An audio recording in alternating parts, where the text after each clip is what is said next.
Sebenarnya saya pernah dapat itu salah satu di penjelasan ulama kita, bahwa sebenarnya kan hari Selasa itu adalah hari diciptakannya ilmu.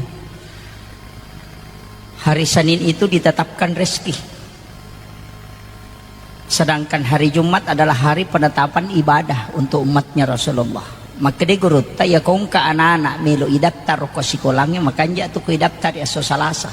Mage insyaallah ya ko Salasa mo daftari insyaallah mak barakat tuh. Betul kan ada nalari ko tuh sekolah. Dan didoakan oleh para malaikat yang menopang keberkahan ilmu. Jadi yang kata itu barakatnya itu sekolah. Jadi kadangkala saya itu memperhatikan ilmu-ilmu hikmah seperti itu sebenarnya penting, karena ilmu ini mulai hilang.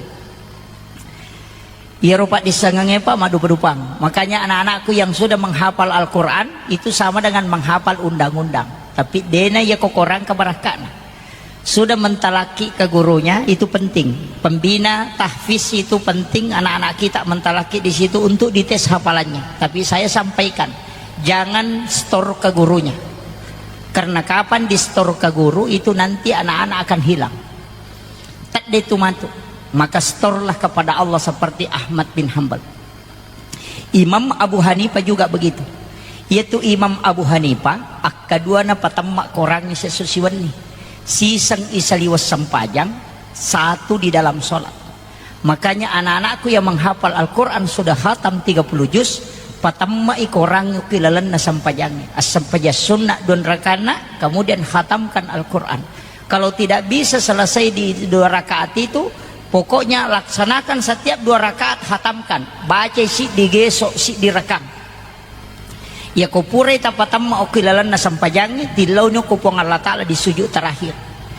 Maka daepong talengak barakatnya ya korangnya. Aja tapalapak ka puluh korang. Saya sudah store kepadamu ya Allah, dan kala ketika aku lupa aku mohon engkau kembalikan. Ukitu monro barakat. Jadi saya sampaikan kepada anak-anakku, hatamkanlah Al-Quran di dalam sholat. Jadi mapala ekorat taluplo gesok. Ya kupura ni tapangolo kupong Allah Ta'ala insyaallah kena tu barakat. Pak maka dia koki go restore ya kong kagagal restore kak dia nanya pun nih. Kan begitu. Ya kupu restore tahu coba yang kadita tas story ko tahu tananala tahu. Tidak kita miliki. Makanya barakat na takatan ini kurangnya takatan itu khatamkan di dalam sholat. Pertama kulalana sampajangnya sampaja sunnah ki jadi di tengah malam itu bangun pakai 1 juz 1 rakaat. Ya